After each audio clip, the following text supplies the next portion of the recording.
assessments of OGP action plans the IRM produced in 2020. We hope this becomes an annual event. The IRM is committed to open and co-create opportunities that enable learning, accountability, and evidence-based policymaking. So OGP action plans deliver meaningful results on issues that affect our lives. Today, we are joined with a panel by Juanita Olaya from our International Experts Panel, Aidan Eyakuze, Director of Twaweza and incoming Steering Committee Co-Chair. We also have Carolina Cornejo, Director of Open Government in the Government of Argentina, and also a Steering Committee member. We have Doreen Grove. She's the Head of Open Government for the Scottish Government and a local program pioneer. And finally, we have David Goessmann, a policy analyst of the Open and Innovative Government Division in OECD. Later, we will hear from Irfan Erzaz from Integrity Watch Afghanistan and Joseph Foti, a Chief Research Officer at OGP. This conversation is also being followed on a Twitter chat with a very vibrant network of researchers in Latin America. We will check in later to see the conversations happening there. Before we begin, just a few housekeeping announcements. This webinar is being recorded and may be shared on social media. By default, all attendees are on mute so that we can ensure to limit the background noise. Please make sure to use the chat function so that you can share your name and where you're from. And if you have any comments or reflections as we move through the discussion, please share in the chat. We would love to hear from you. So to begin this session, we want to focus on triggering reflections and conversations around some of the challenges we have identified as the IRM in this latest round of OGP action plans. And these are the 2019-2021 action plans. So one of the things that the IRM data shows is that co-creation approaches to action plan continue to evolve positively. Co-creation processes seem to be improving from action plans to action plans. This includes increasing amount of governments responding to the feedback that they receive during consultations, increasing the geographic scope and sectorial scope of consultations as well. However, the IRM has found three specific and alerting trends in this process. One is that a strong co-creation process, although they are improving, doesn't always result in a strong and ambitious action plan. More often than not, we've also found that commitments tend to focus on the mechanism or the tool rather than the policy objective that they're trying to serve. And finally, that although co-creation has consistently improved during the design of the action plan, co-creation or dialogue at the implementation stage of the action plans continues to be less meaningful and less open than the co-creation and design process.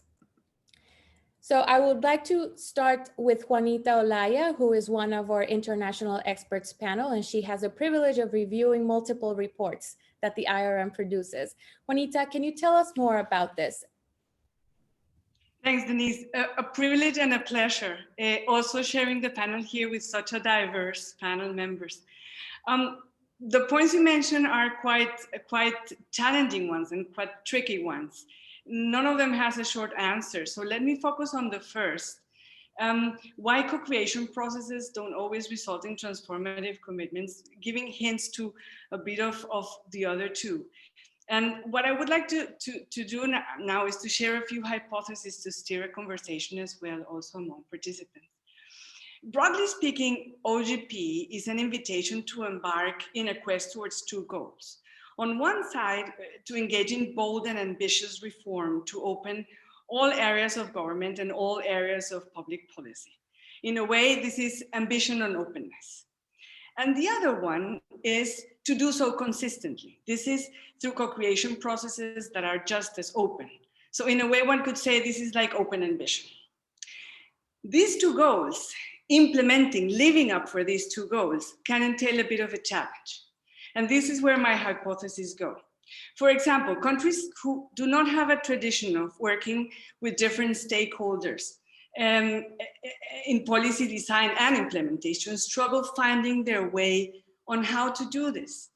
And they find themselves where in a setting where the co-creation setting stops being a co-creation setting and starts being a negotiation setting, which it doesn't necessarily need to be. And what can happen along the way is that then in this negotiation, the ambition of the commitments falls down a little bit.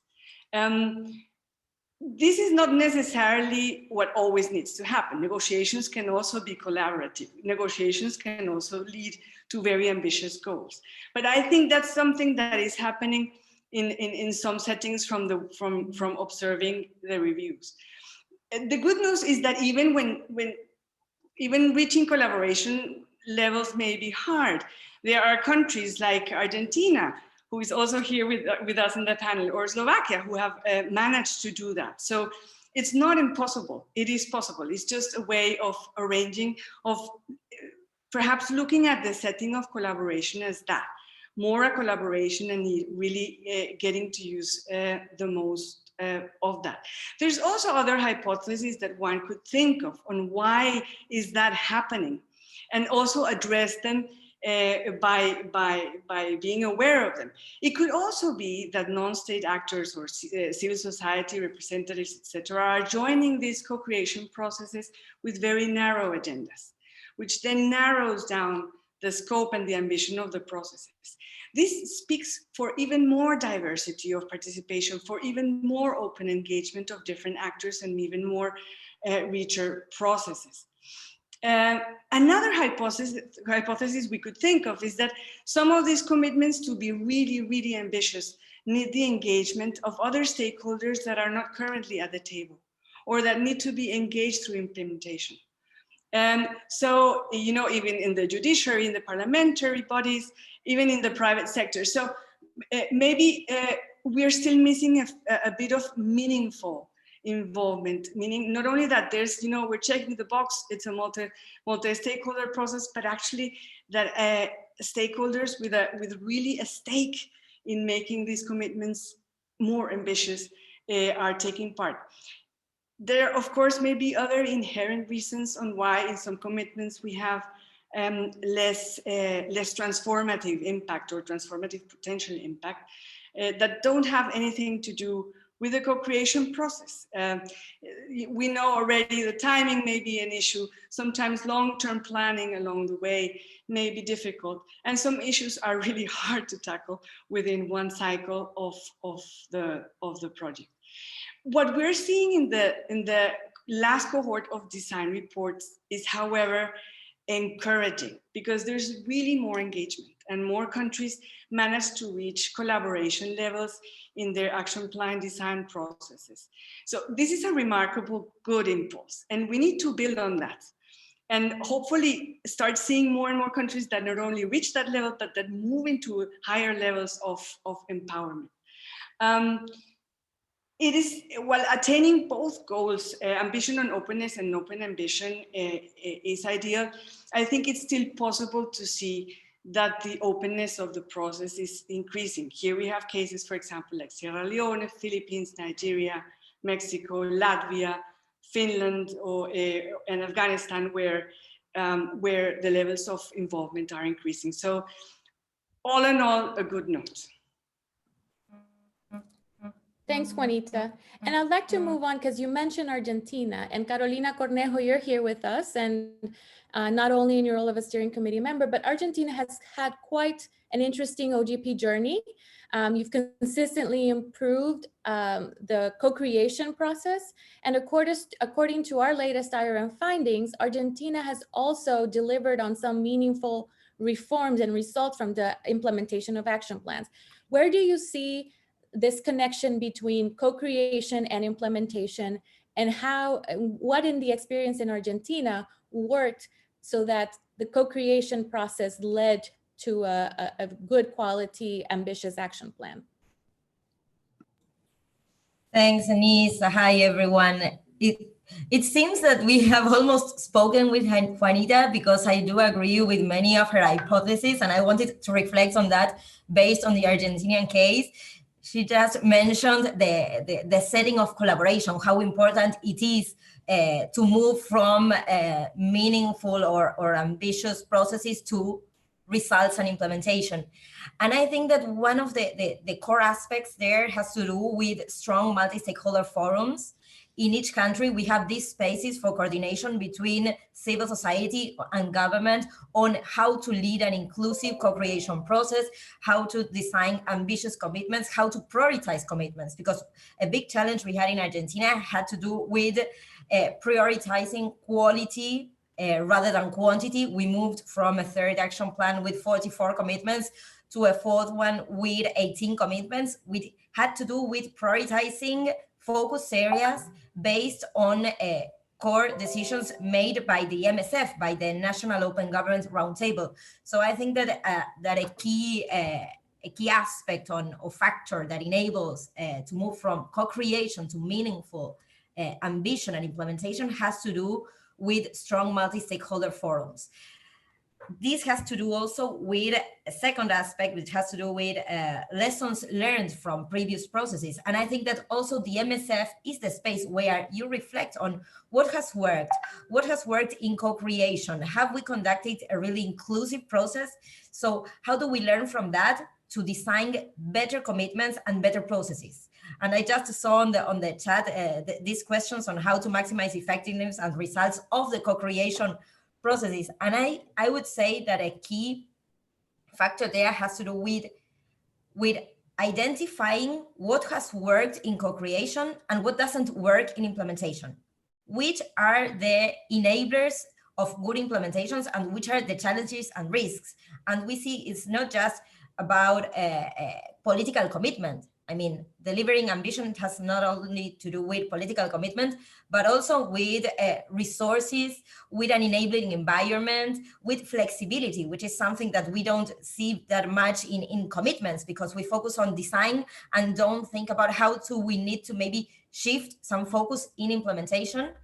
And I also think that when thinking of implementation, we must also understand how government agencies work and the high rotation of people inside government, which has to do with, which leads us to think on how can we better think of ways to avoid coming in and out and sensitizing once again every time government officials move into another positions.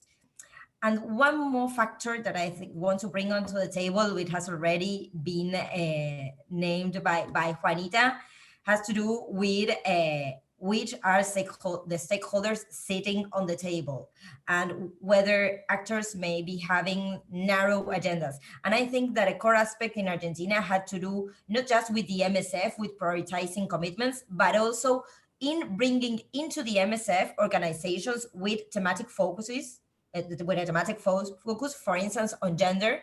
We witnessed that. And also, we also witnessed how civil society strengthened and broadened from a third action plan to a fourth action plan.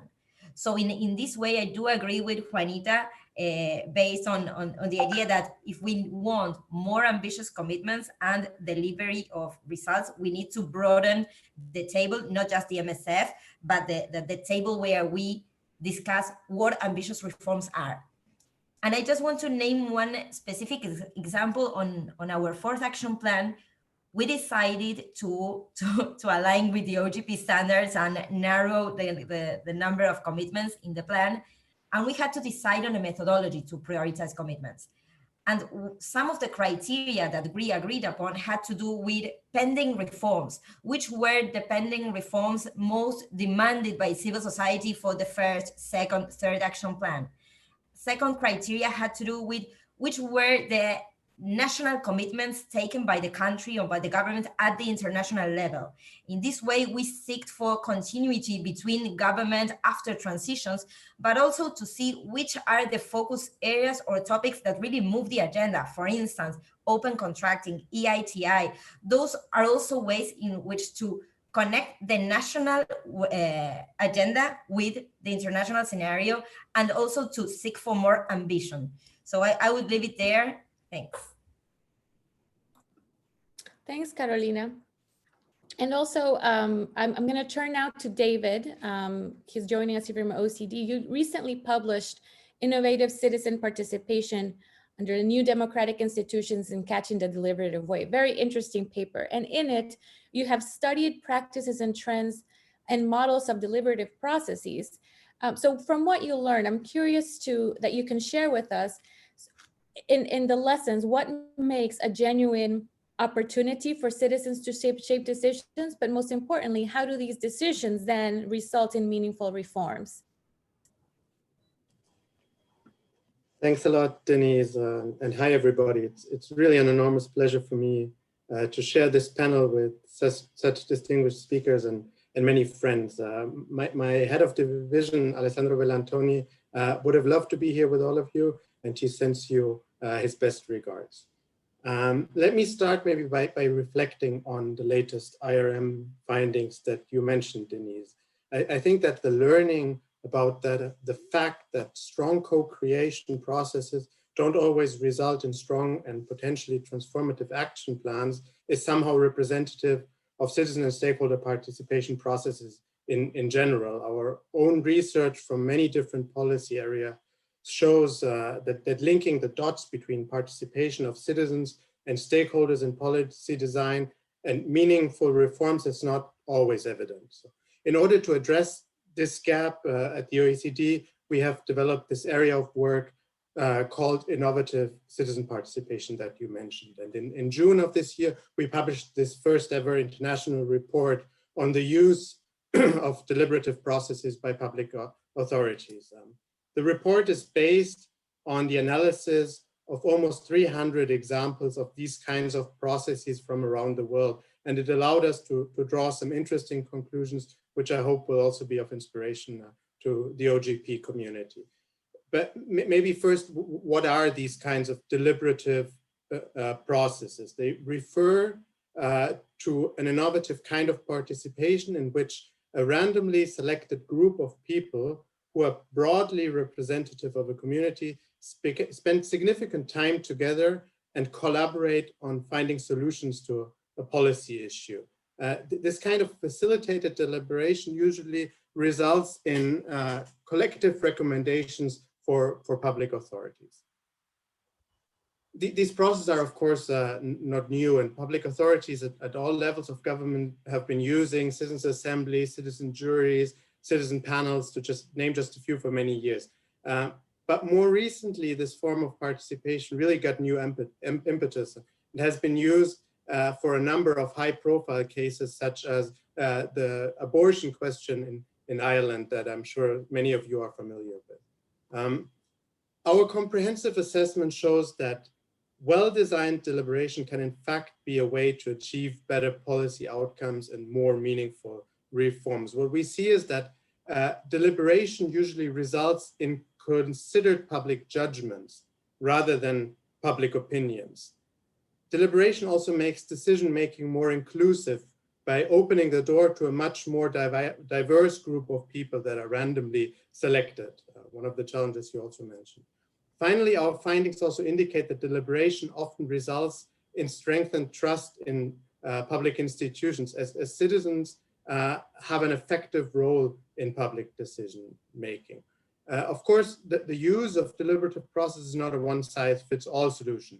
Our report shows that these processes work well to solve specific types of policy issues, including value-driven dilemmas like the abortion case that I just mentioned, or challenges that require trade-offs such as urban policies or long-term issues that go beyond electoral cycles, such as climate change. To guide policymakers, we developed the OECD Good Practice Principles for deliberative processes, and I will share them in the chat with all of you.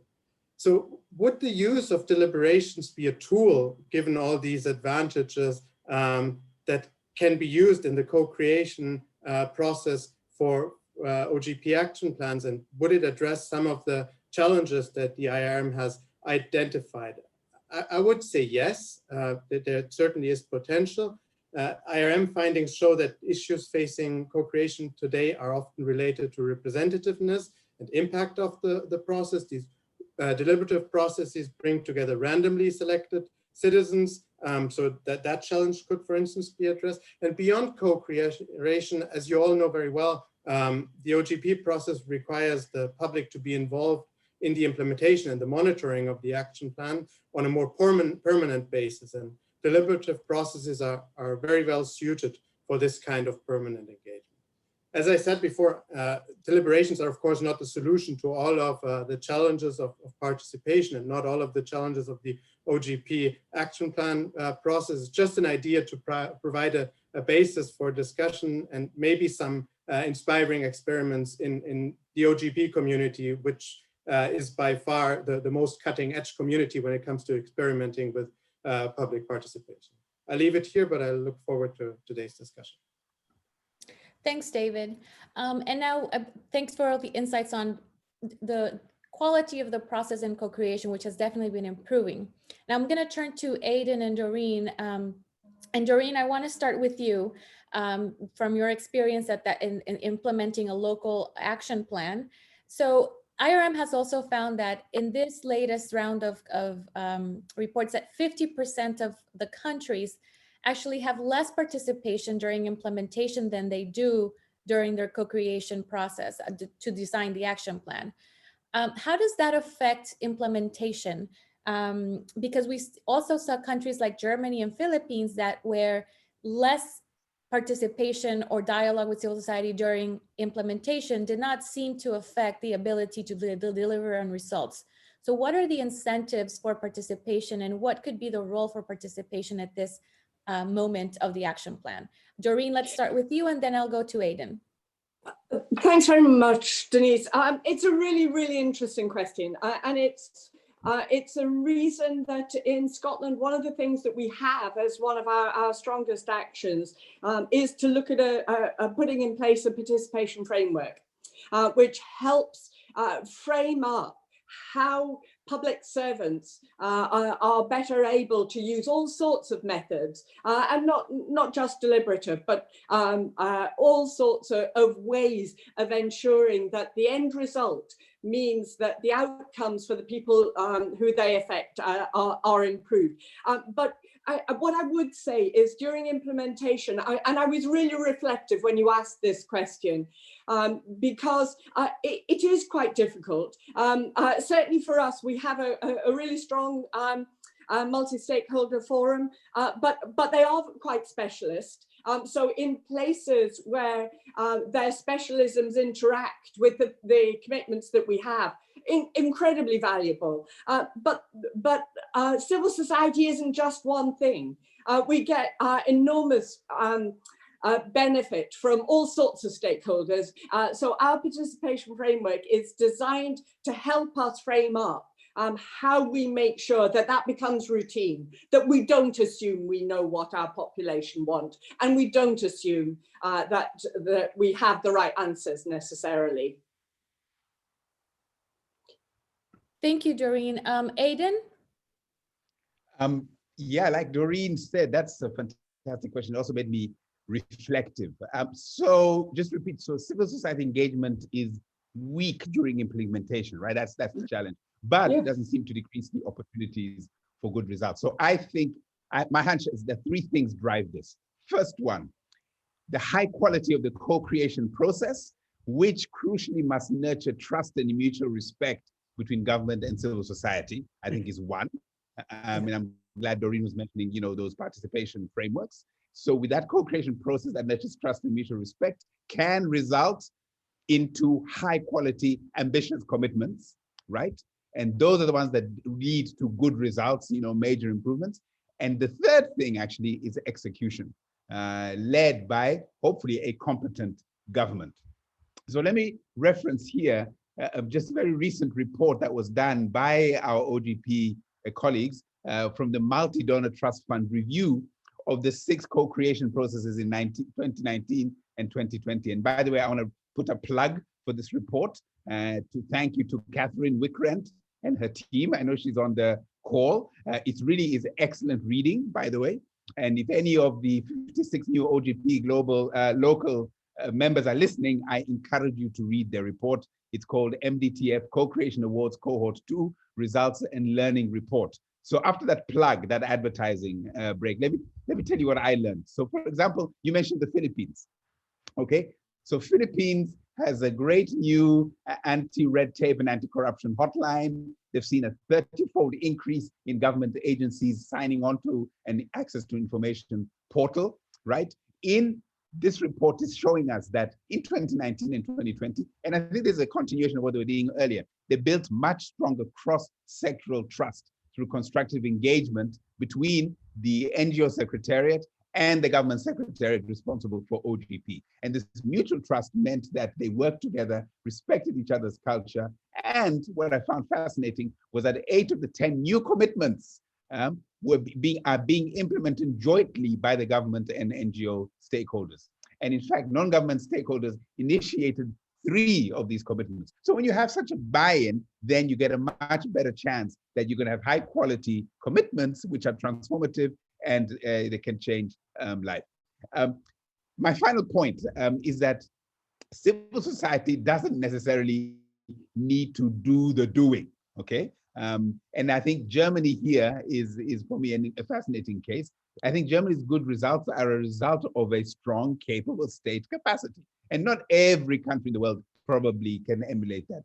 In fact, it's no accident that the European Central Bank, charged with the responsibility of price stability, currency credibility, is headquartered in Frankfurt. They're really good.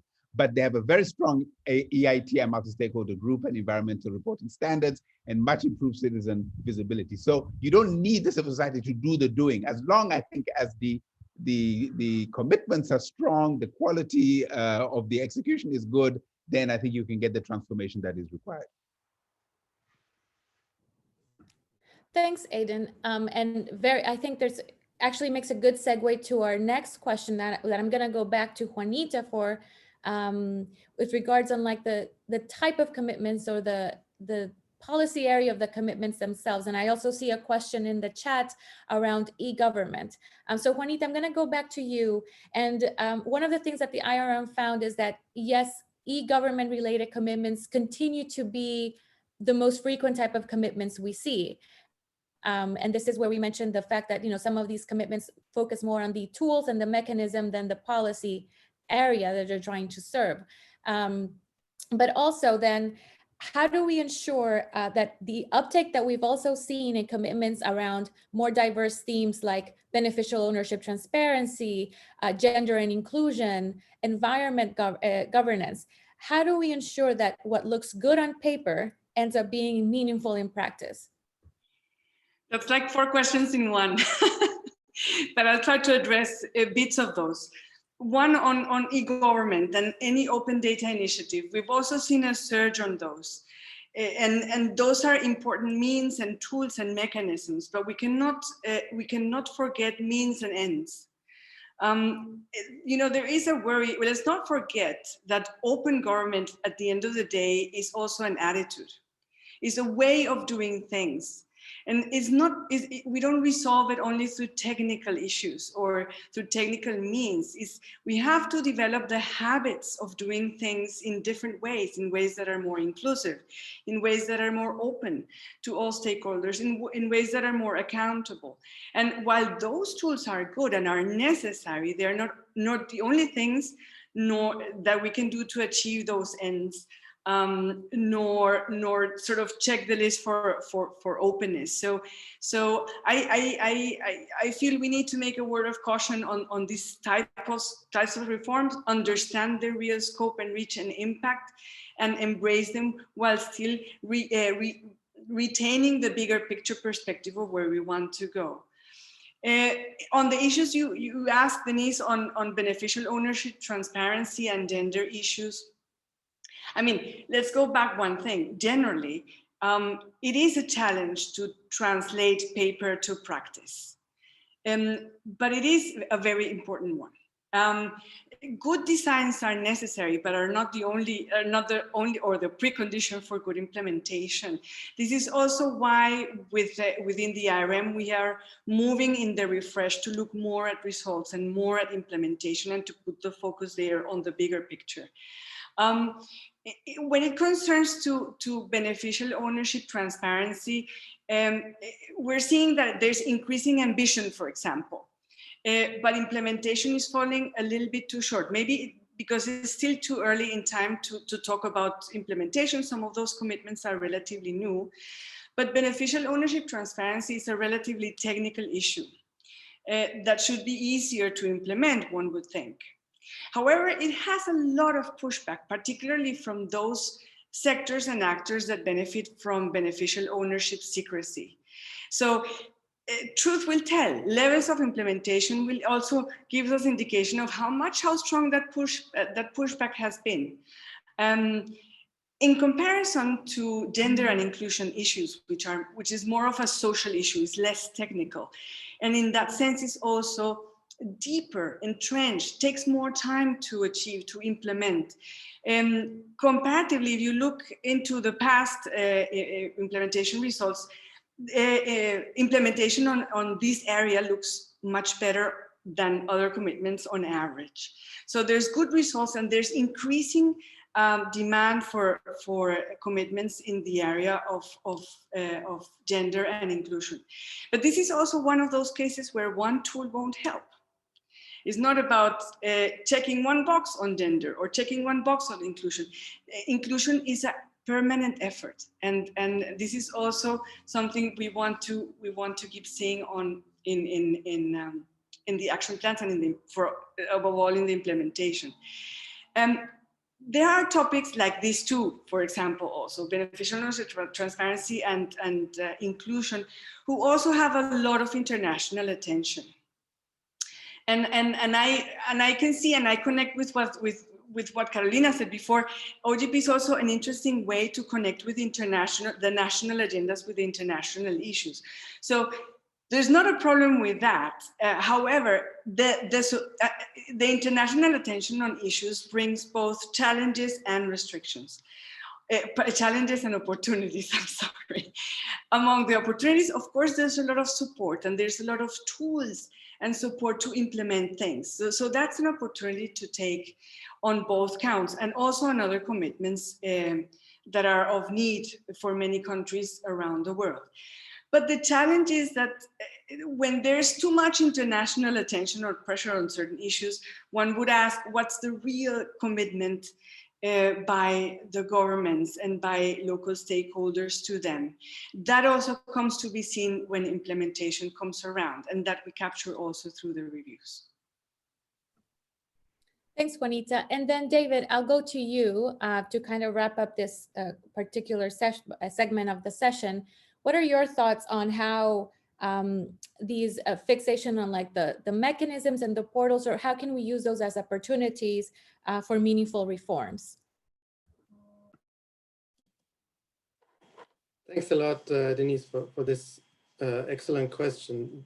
This is really an important topic, and one that is very dear to us at OECD. I think that the problems with the commitments that focus mostly on tools is symptomatic of a need to embed OGP action plans in broader, one could say, whole of government policy frameworks. I'm sure we all agree that the OGP action plan is a fantastic tool. The plan has truly transformed the global open government movement, has resulted in very impressive reforms across the globe. But I also see some challenges similar to the ones you outlined. I would add that co-creation has often led to action plans that include a list of commitments that are not necessarily linked to each other. In the past, some action plans were rather a compilation of somewhat unrelated initiatives, for example, to create new public procurement portals and foster participation of youth in a specific policy area. And don't get me wrong, these are both very important commitments, but they would probably benefit from a more coherent narrative. For a government and a state to become truly open, and I'm not saying anything new to all of you, but all institutions and all stakeholders have to play their part, not just a selected few of them. And open government in the end is really a topic that concerns the whole country. That's also why our definition of open government talks about open government as a culture of governance. And at the OECD, we therefore believe that it's now time for countries to really take the next steps. Recently, we drafted a paper in which we argue that countries could complement their OGP action plans with holistic and integrated open government strategies or open government policies. Our research, and I'm happy to share this paper, shows that such open government strategies can really help countries build a more coherent vision for what openness actually means for the whole public sector. As such, the strategy can really provide kind of an umbrella to the OGP action plan and connect the commitments to concrete long-term goals. In turn, the OGP action plan then makes the strategy operational and translates objectives into really concrete institutional realities. And in a way, one could say that the action plan defines the implementation roadmap of the strategy. And under this scenario, a commitment that focuses on the creation of a new procurement portal becomes then a means to achieve a broader end, not the goal in itself. And a number of countries have already started taking this approach and are designing open government strategies, including Canada, Finland, and Argentina. And I'm very glad we have Carolina here with us. She can probably comment a little bit more on Argentina's current process to design the Plan Estratégico de Gobierno Abierto. Given the big interest from countries in this topic, we're currently elaborating an OECD handbook on designing and implementing open government strategies, and will be published in 2021. And of course, OGP colleagues are fully involved in drafting this handbook.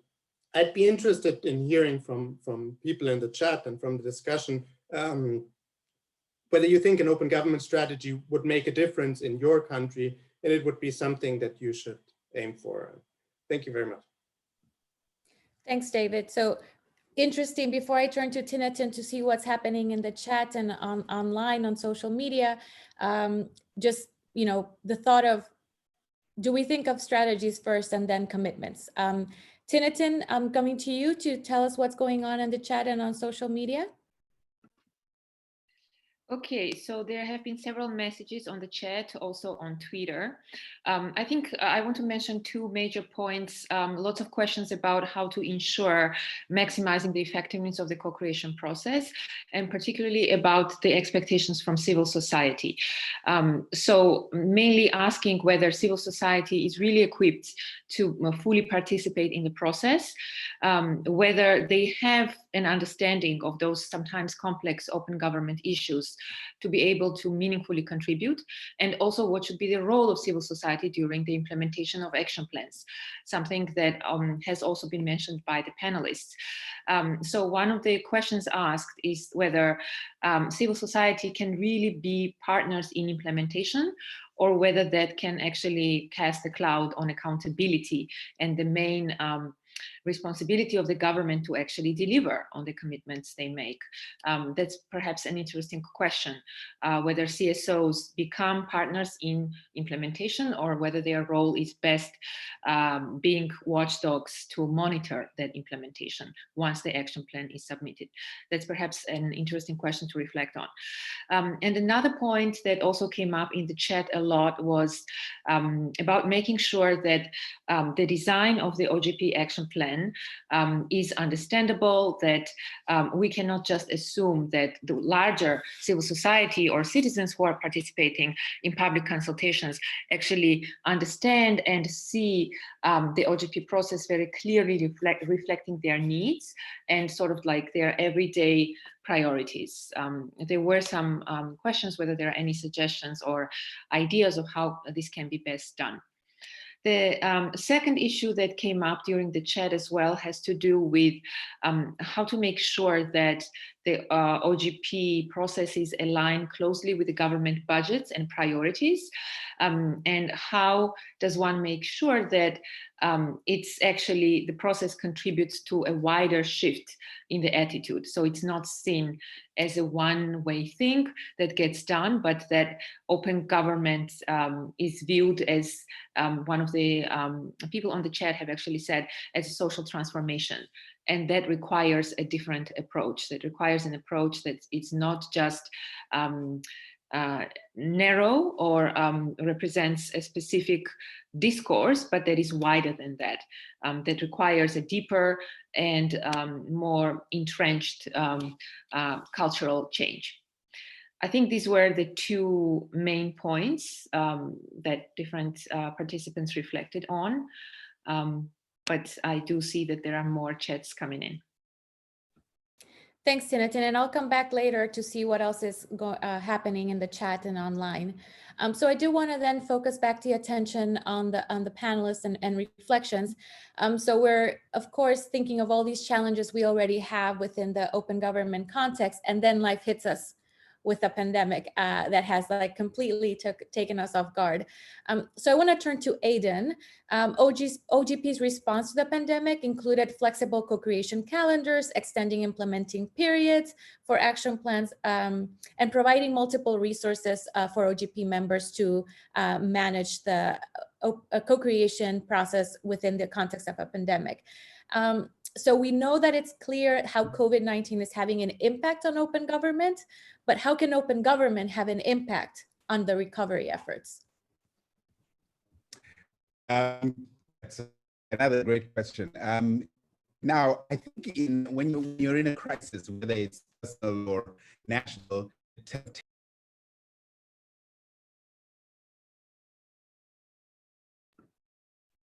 Aidan, I think we lost you.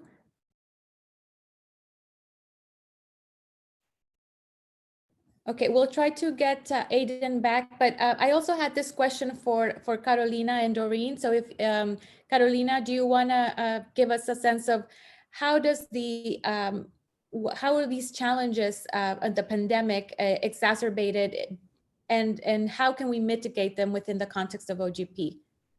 And then we'll see if we can get Aidan back. I'm back, but go ahead. Oh, go ahead, Aidan, please. Should I continue? Yes, please continue. We'll go Okay, come back to I apologize. My connection has suddenly become unstable. It's dinner time here and people are checking their various appointments for the weekend. So I was saying that the temptation to close up when you're in a crisis is really very strong. You know, governments can retreat to the tried and the tested and the true, but my argument is that it must be resisted in two areas where I think the OGP plays an important role. First one, please maintain openness to data and evidence. This must remain very strong. We're all aware of all of the infodemic, they call it. I think the World Health Organization calls it the infodemic of fake news, conspiracy theories, etc. So the openness to data and evidence must remain very strong. In East Africa, I want to give you some examples. We have been running a number of surveys in Kenya and Uganda to inform public authorities on how citizens are experiencing and understanding the pandemic and what they are doing to mitigate the spread of the pandemic. And this has helped shape the policy response, especially on the communication side of their response, getting people to wear masks, for example, in Uganda. So data and evidence on how the pandemic is evolving within the community and the society is very important, and governments must remain open to it. Unfortunately, my government and the government of Tanzania has decided to put data on lockdown. So we actually don't know, we're not testing officially or announcing officially what the pandemic is doing in this country. Luckily, anecdotal evidence suggests that we're not experiencing a horrible a pandemic spread in the country, at least from the open eye. The second thing that must be resisted is closing down to what citizens are saying. Openness to citizens' input and feedback is absolutely central to the relevance, the flexibility, and the resilience of recovery efforts. Let's be honest, many things will be tried and mistakes will be made by governments in trying to address this thing. My appeal is that governments, public officials must resist the temptation to cover up the cock-ups. we need to understand what went wrong, why it went wrong, so that we can collectively fix the problem and make this the response much better. Citizens are massively invested in the success of their governments because their lives and their livelihoods depend on a successful response. So, two things: make consultation real and frequent and not tokenistic. And again, in the region, we're seeing signs in a country I shall not mention where this consultation is a little bit tokenistic, okay? Secondly, take citizens' feedback seriously. In Kenya, we found out through our surveys that citizens living in urban areas and who earn their living from informal sectors have been the hardest hit by the pandemic and the government's response measures, which is locking down the economy. However, even the recovery efforts, Kazi Mtaani, which is sort of a public works initiative, including environmental cleanup for young people, are missing the mark as far as the young people are concerned. So such voices really must be sought and heard so that as government seeks to cushion them from the pandemic. So openness to data and evidence and much more openness to citizens' input and feedback will help make the pandemic recovery effort much more effective. Thanks, Denise. Thanks, Aidan. And I'll go back to to Carolina. You know, we're talking about the effects of the pandemic and how already 34% of commitments have limited progress in implementation. How does the pandemic exacerbate challenges in implementation, and how can we mitigate them? Thanks. I really want to take up also on what Aidan mentioned, because I do share many of the views. First, and linked to what we shared before, I think that the problems in implementation must be previously, in fact, reflected on or addressed before the pandemic, as part of the debates that MSFs have, as part of the work that POCs do. So why do commitments fail? We need to reflect on that before the pandemic. And we, in fact, in Argentina at least, knew why. Because of limited capacity, because of bad design, because of rotation in government, because of no resources were available. So if we do take stock of why commitments fail, then at least we are more eager or ready to face a pandemic in a better situation. In fact, we also faced transition. So this year for us, it has been really challenging. The pandemic has exacerbated these challenges in terms of complete or effective implementation, because what we've seen, in the whole world, open government does not seem to be the core priority when you're handling a health and economic crisis. But what we have also learned is that open government must be part of the response, because sooner or later we will need to deliver to citizens in a transparent, accountable, and effective way. So I think that a way to mitigate those challenges has to do with strong political commitment.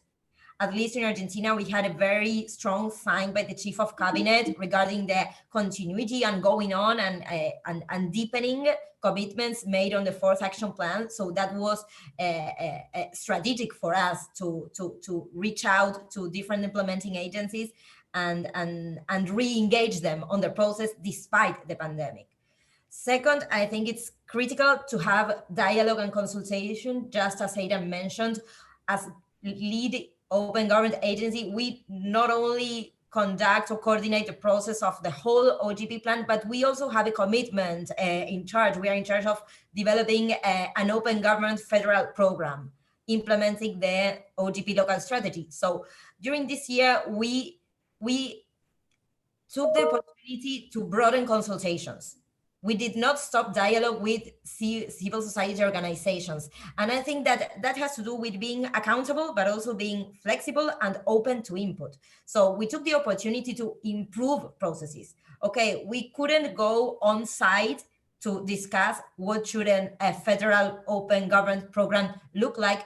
And we decided to conduct interviews online or send online surveys and report on implementation and conduct virtual workshops. Of course, that needs flexibility. And that is what I would recommend to any government and civil society. Be flexible. The pandemic is not just about economic resources or priorities, but it has also to do with urgent matters. And it's also an opportunity to re-engage and to broaden the space for collaboration.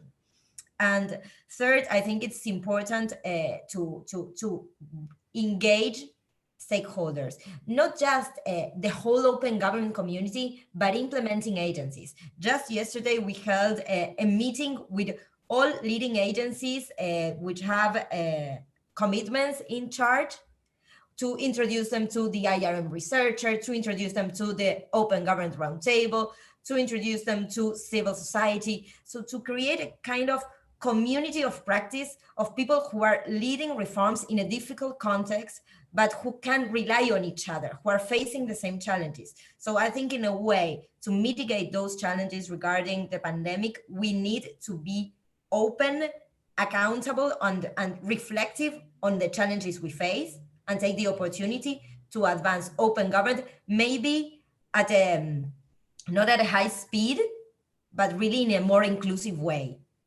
Thanks. Thanks, Carolina. And I'll go to Doreen. Also, if you can provide us with your local perspective, and how are you seeing that at the local level? We're seeing it in pretty much the same way. And I recognize both what Aidan said and Carolina. We have, if you like, in Scotland, we've taken a very particular stance around recognizing that trust in government is, as Aidan said, you shouldn't waste a good crisis or even a really awful one.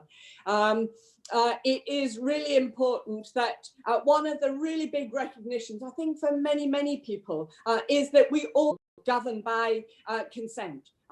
We need people to be able to step up and recognize and trust the information we put out and the things we are asking people to do.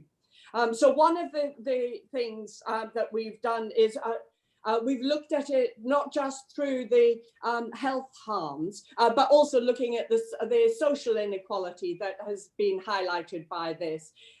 We know it's affecting people unequally. So thinking really carefully about how we engage with people. We've also done a little bit of that absolutely vital listening to our population in all sorts of ways through qualitative surveys, and but we had two exercises where we just asked the public to give us their ideas, and we got around 5,000 ideas around the way that lockdown was happening, how it affected them, how they felt about it. That's part of a bigger thinking around how we effectively bring people in. I would also say our multi-stakeholder forum, right back at the very beginning of the pandemic, rightly said, oh, we have some concerns about what might happen here, and liberties and openness and freedom, and gave us quite an interesting challenge, which I found really helpful. The final thing I want to come back to is the other thing that Aidan talked about around data and evidence.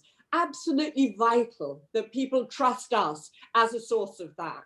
So one of the things that our open government team have been asked to do is get involved in looking at the development of ethics around the use of data to manage the pandemic. So we've been creating an ethics framework with the community of practice, with civil society, and the next step is, if you like, to take that to the public. In addition, we're really looking at how that beds into and feeds out to all of the other elements of open government work, because open government touches every bit of government, and perhaps at a Scotland-wide level, where one of the things I'm really pleased to see is that our health departments are really interested in that openness and transparency, and that being more visible.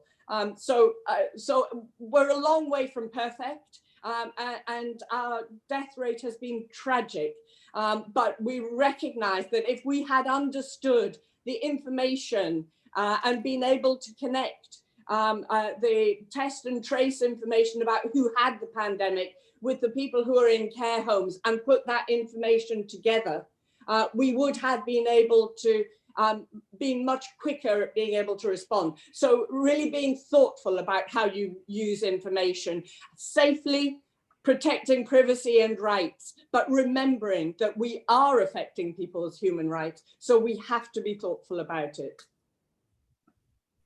Thanks, Doreen. And I think that really nails also coming back to the conversation at the beginning about how it's not about the tool, but how it serves a bigger Absolutely. public value. So it's not just about the data, but it's how that information is valuable to the policy decision-making process.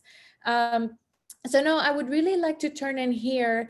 We have here from Integrity Watch Afghanistan, Irfan Arzaz, and we have Joe Fody, who is OGP's Chief Research Officer. And I just want to dive in a little bit more in a country-specific focus and then on a specific policy area. So Arzaz, I'm going to start with you. If you can share a little bit from Afghanistan experience, who's also included in this current cohort of reports that the IRM produced, is what is needed to ensure that a good consultative process translates into a high quality action plan? Thank you so much, Dennis. It's always a pleasure to be part of the panels by OGP team.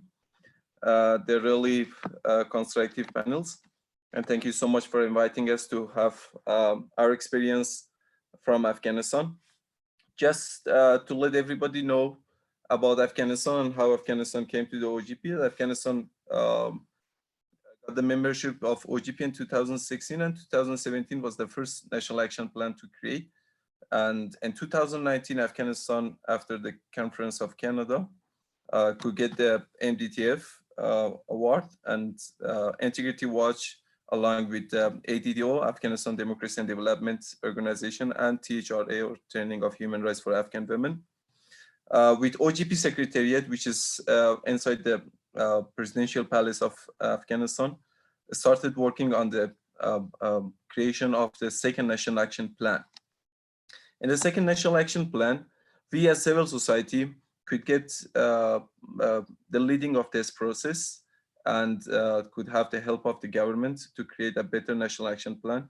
But our view for creation of a National Action Plan was to have more people from different certifications or layers of the society inside this process, so as to have a better action plan to reflect the needs and what of people at local level and national level or capital level.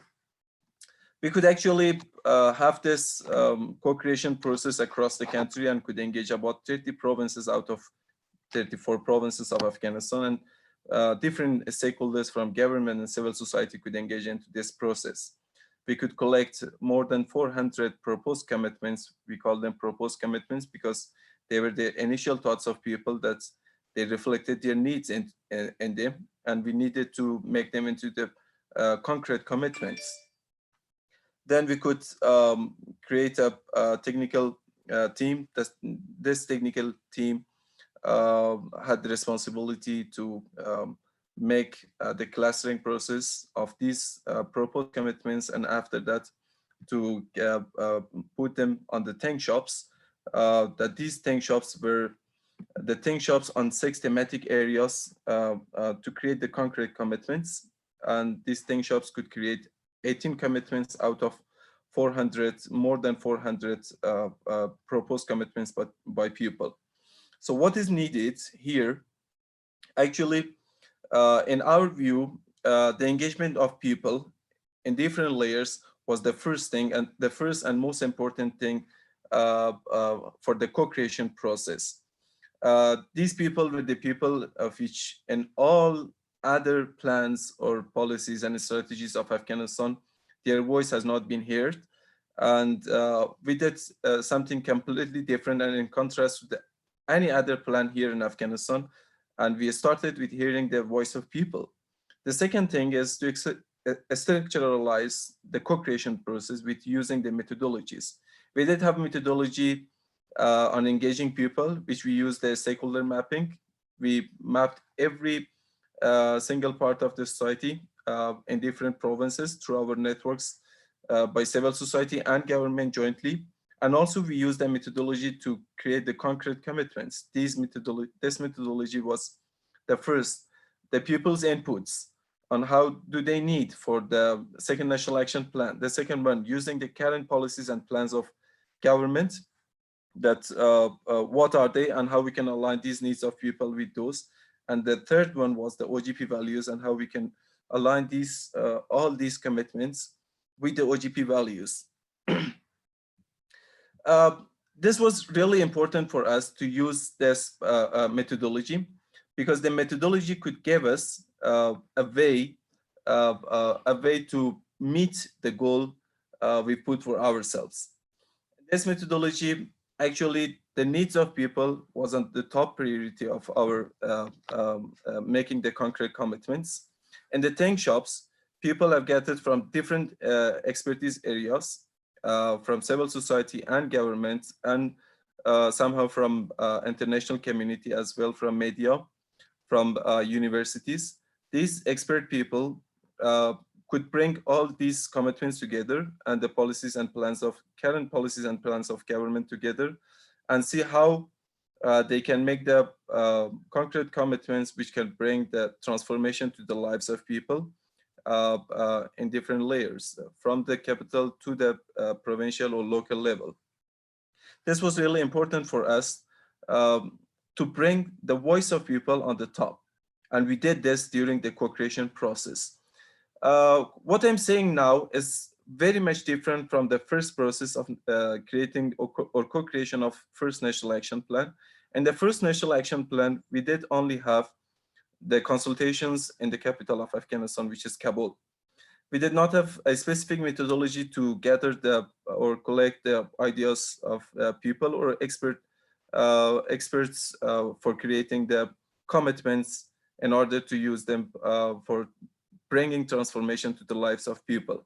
But on the contrary of these two, in the second national action plan, we did bring all these changes, and we could create 18 concrete commitments for the second national action plan, which is now being implemented by the implementation agencies, and the civil society has the role of monitoring all these commitments in different steps. Irfan, I'll stop you there because I want to move to the second question on implementation, and maybe we can transition to that already. So the other question that we had is we wanted to hear more about how you are tackling implementation challenges in the context of COVID. So perhaps if you can tell us a little bit more about that. Sorry for cutting you, and I need to make sure that we all stay in time. Okay. Yeah, I'm scared of your timing. Now you'll show me the 30 seconds. Okay, I'll stick in time. Okay.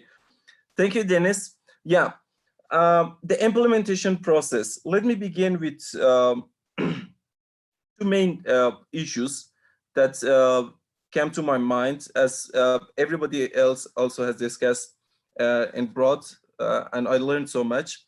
The first thing I think the first important issue, which also comes as a barrier for implementing the commitments in Afghanistan, in the context of Afghanistan, is the mindset gap, or what I call the mindset gap or a stakeholder gap. I think the culture of open government partnership here in Afghanistan is still inside a small group of people that they just know the co-creation process, the implementation process, and so on. But the implementing agencies in different layers, in different levels, they still they have the mindset of governments. That's why I'm talking from a perspective of civil society. The government says that, okay, the government is more superior than the civil society. The government is the implementing agency of this commitment, and the government knows how to implement this, which is completely wrong. And since 2 years, we are working to change this mindset within the government, that the implementation process is also a joint process, and the engagement of civil society people in different levels is very much important. And the second important thing, I think, during the implementation process I've seen is the lack of expertise from civil society perspective. I think from civil society side, yes, we have lack of expertise. there are not so many people that we can engage to the different thematic areas and to have their inputs on the implementation process.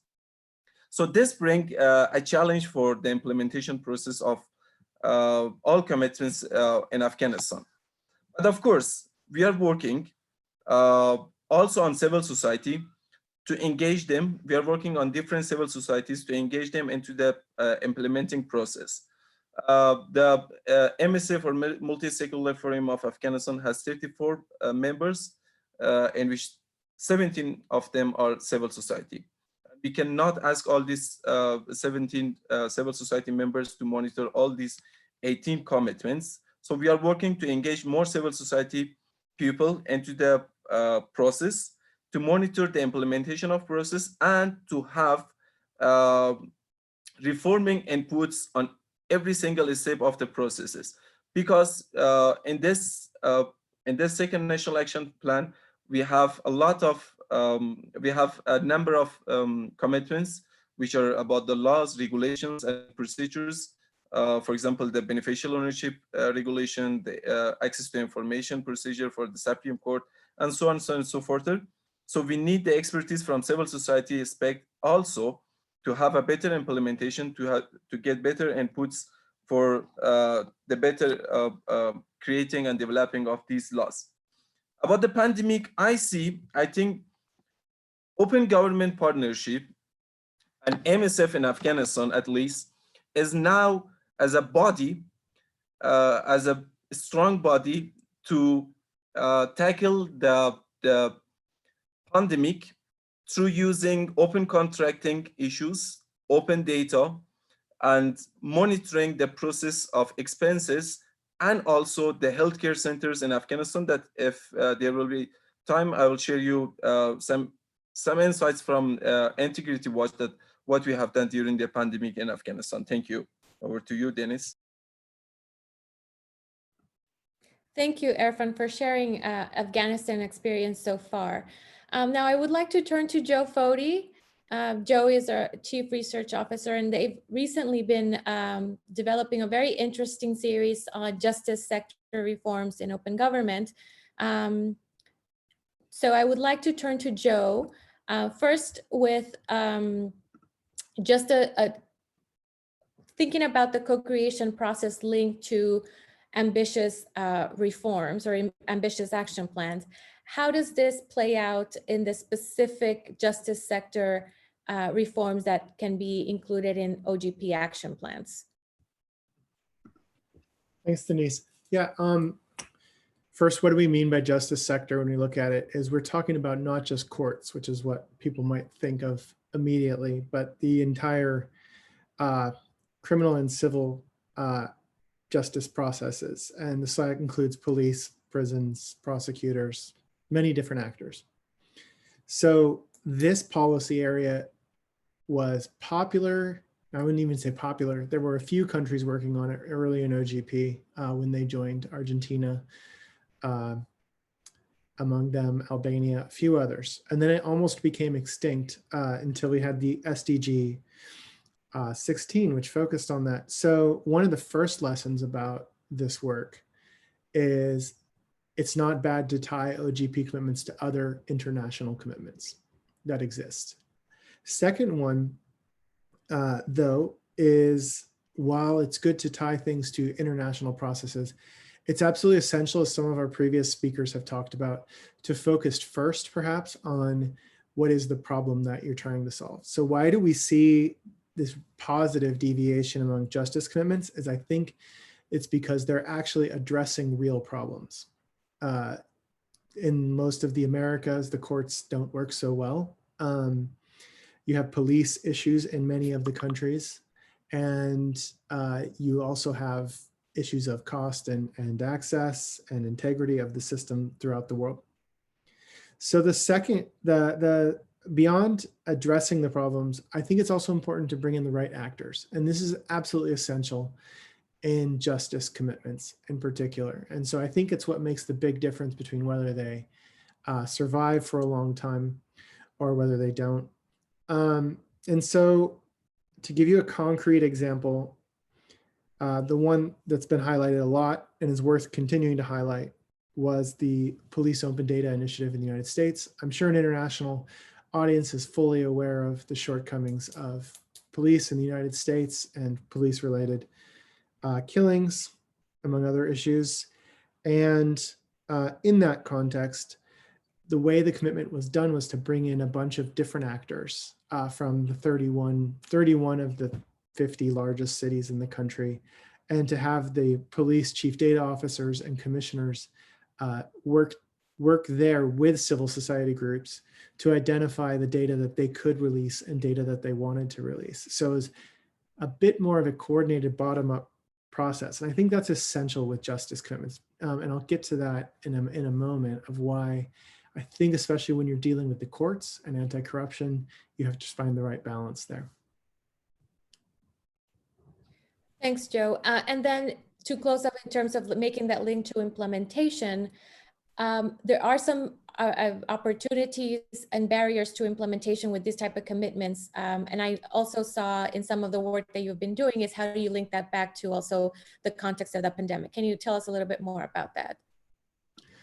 Yeah, I think very much related to the first two things is getting the right people in the room is going to be essential, and getting buy-in and building long-term ownership. So in the example of the police data initiative, again, you had, it was started underneath the Obama administration, and as it became obvious that it might not be continued under the new administration, although it has to some extent, which may surprise some, it has been continued, but it also, they established a multi-stakeholder run nonprofit organization to continue the work throughout the cities. And we're seeing that being built out across the country.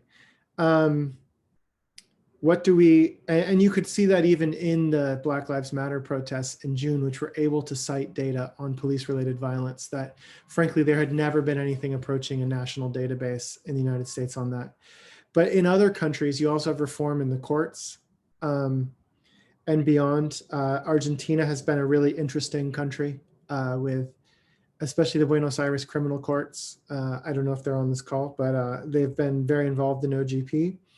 And where I think it's absolutely essential is in many of our countries where we work, we don't want the executive branch to be punishing judges, and we want to avoid political interference. At the same time, we can't use the same technical, we can't use the same type of accountability mechanisms that we've been used to in the executive. And so I think what's essential there is bringing in professional organizations of judges, bringing in professional organizations of chief prosecutors' offices, chief data officers, those types of organizations that actually do have that power to make the decisions, and bringing them into OGP, along with what many of our colleagues have said, which are bringing in the specialist NGOs. I actually think it's no problem to have the specialist NGOs, as long as they have a focused area to concentrate on. Thank you. Thanks, Joe. So we've heard about the challenges in implementation. We've heard about challenges in co-creation, but where to next? So I would like to return back to my panelists for the final segment of this session. And just to get a sense of what should we look forward to in 2021 in the context of the pandemic. So I'm going to start with Doreen and Carolina. What would you recommend for countries co-creating in 2021?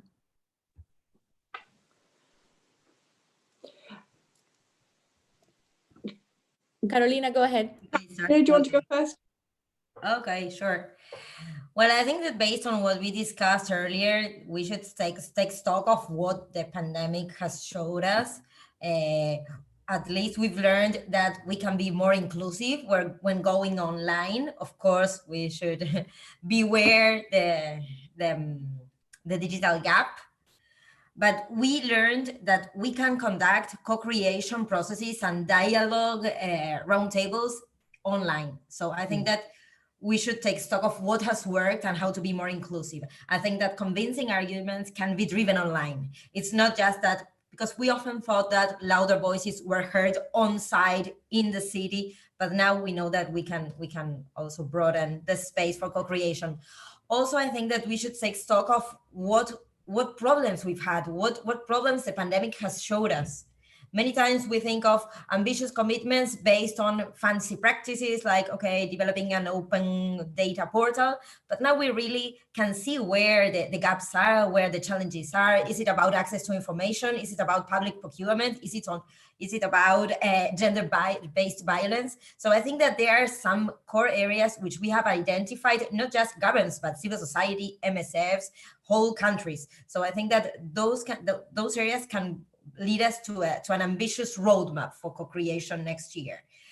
And finally, I think that we should also take stock of where are the gaps in implementation, to see how to move forward from that and how to sensitize more implementing agencies.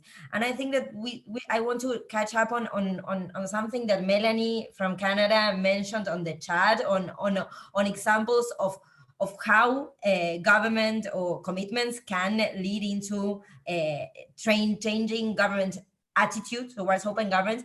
And in Argentina, we had this really good experience on the third action plan, where it was by then the National Women's Institute led two commitments, one on reporting on how a gender-based violence plan was implemented, and a second one on how to design a plan for equal rights and opportunities. And now, not just part of the fourth action plan, but yes, as part of the strategic work of the Ministry of Women, they have developed in a participatory way a new plan against gender-based violence, based on what they have learned from this previous engagement in the OGP.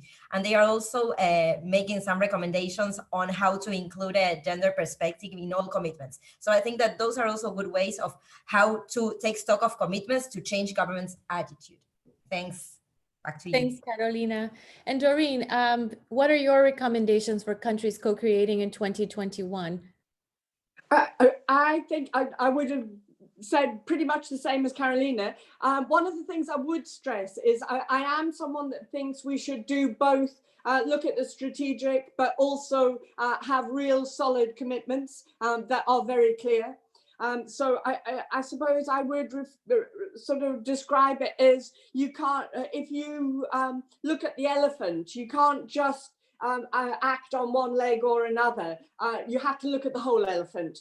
And make sure that you're bringing that along. And I'm with the OECD that we should be trying to get open government into all corners of public life. But you have to have really clear actions that are going to be milestones through that strategy. And the pandemic has certainly for us highlighted the inequalities. And we really are beginning to look at that, absolutely, particularly around health and social care, but other inequalities as well. So what do we really do about that? How do we really get at that? But I also think we should be looking at building on what we've done before. I think we need to learn from what we've got from our IRM, from what we see other people doing. So really focusing in on what we know our problems are. We've got a citizens' assembly running at the moment in Scotland, looking at the kind of future people in Scotland want to live. So we will learn from that. We'll learn from our co-creation process. But absolutely, that focus on our national performance framework, the things that we know we as a nation want, the outcomes we want, and really find both a strategic but a practical set of examples. So you only eat an elephant a bite at a time. And so make your bites practical and usable and eatable. Thanks, Doreen. Very visual recommendation there.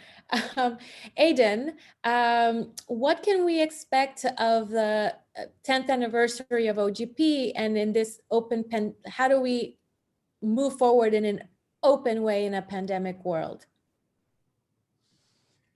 That's a really huge question, Denise.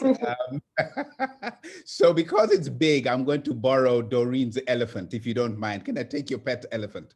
I think we need to be able to answer a little bit an existential question here, because there are really, as Doreen mentioned, some of them really huge crises. Inequality is one, a democratic recession is another one, a health crisis, an economic crisis, and a climate crisis. All of these are parts of the elephant. And I worry that we might find ourselves being exhausted rather than energized by the challenge ahead of us. So I think what for 2021, OGP at 10 is a fantastic opportunity to show how this vehicle that we have put together as an OGP community, the whole apparatus of co-creation, of implementation, and the independent review mechanism, which for me is a huge asset to keep us honest as a community. This vehicle needs to get us to a destination, right? And that destination, I think, is absolutely vital. And we have a choice to make.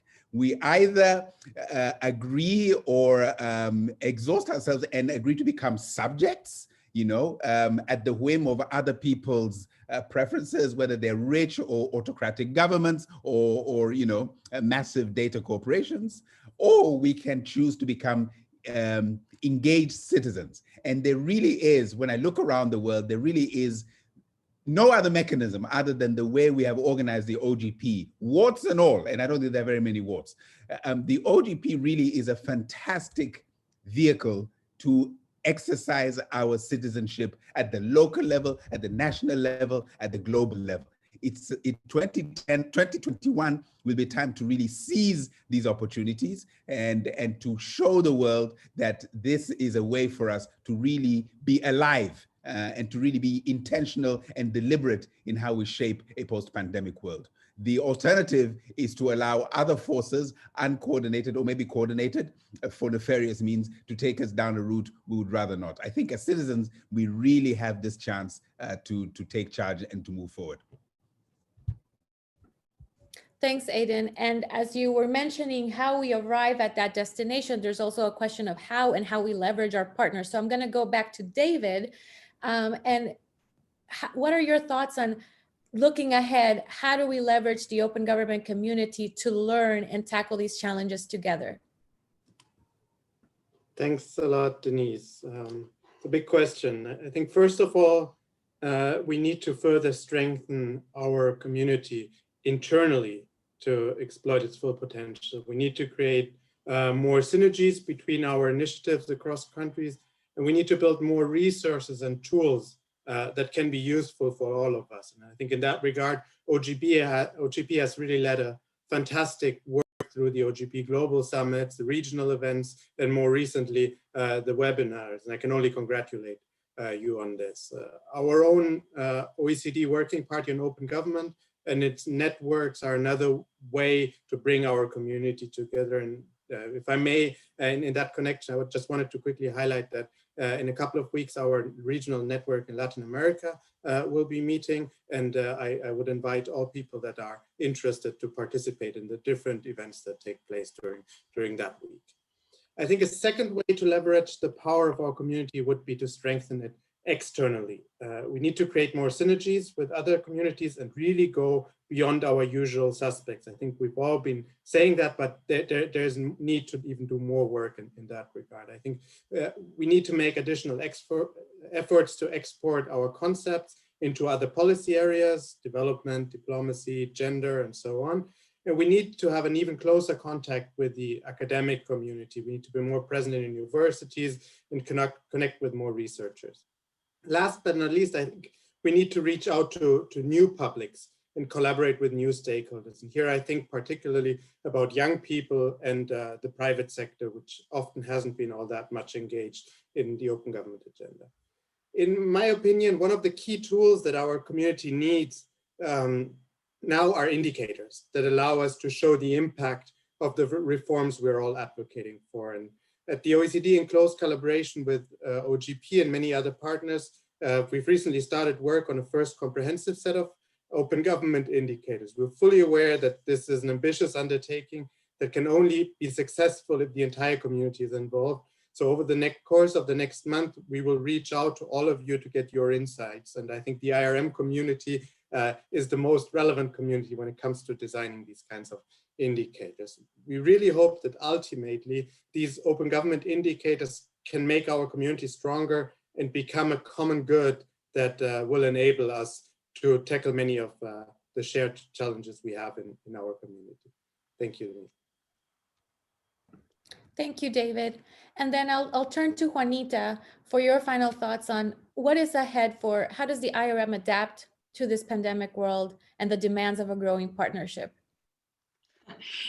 And I would have loved to have 10 more minutes to react to some of the questions and the comments on the chat. But how does the IRM react? In a surprising way, we were somehow prepared because the IRM refresh is already on its way to be implemented. And we were not thinking about a pandemic before, but the IRM refresh puts us in a good position to confront the challenges that a pandemic brings, because it's meant to introduce flexibility, to introduce simplicity, to focus on implementation. So I think in that sense, I feel relieved and I feel good that we have tools at hand to help us deal with it in a good way. On the other hand, I would say another adaptation, interesting adaptation, is this event. Here we have it. We've always wanted to share more, to exchange with others, with the IRM community. And I guess this enabled a bit of a push for us to be able to have it here and now. So here it is, a wish that we long had, here it is realized. So I think that's also good. However, of course, there's concern because COVID and the pandemic and the general situation not only affects implementation, makes things more difficult, but I'm quite concerned with our baselines. We have to see what happened with some baselines, whether marginalized communities are being even more marginalized in certain countries. Certain liberties are being restricted in many countries. We have to see what happens. How does that look into OGP commitments, implementation, etc. But finally, in a way, I want to come back to Aidan's words of trust and mutual respect and credibility. I think this is also very important in a context of COVID, even more than ever, where we need to act on the basis of evidence, where openness to evidence is important.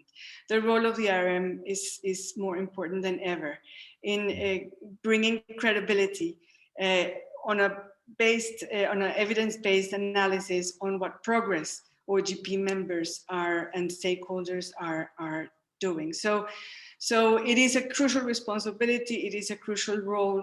We are prepared for that. Thanks, Juanita.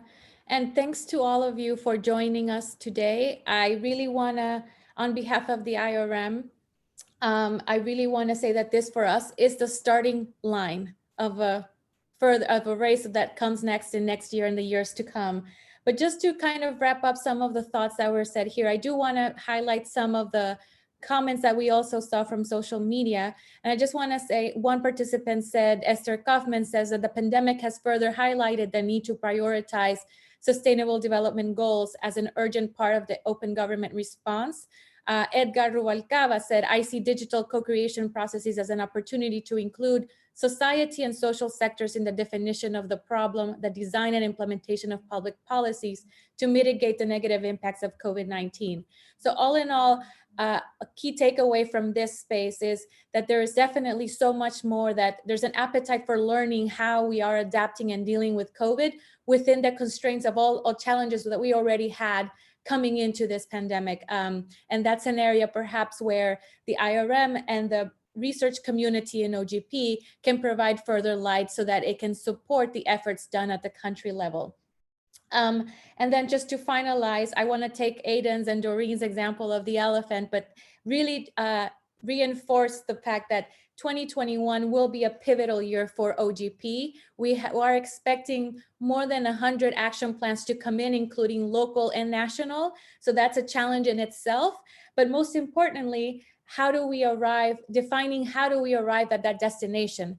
And that means focusing and emphasizing on the implementation and the results themselves and the reforms, learning from the processes and the co-creation and the design, but building that into how we implement and deliver results for meaningful reforms.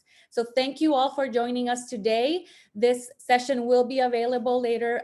It's been recorded, it will be available, and we're looking forward for a year where we can create more spaces for reflection like this. Thank you all. Thank you for joining everyone that watched and tuned in on social media. Thank you very much. We appreciate this space and we look forward to continue working and collaborating with you. Have a good day. Thank you, Denise. Thank you. Bye. Thank you. Bye-bye.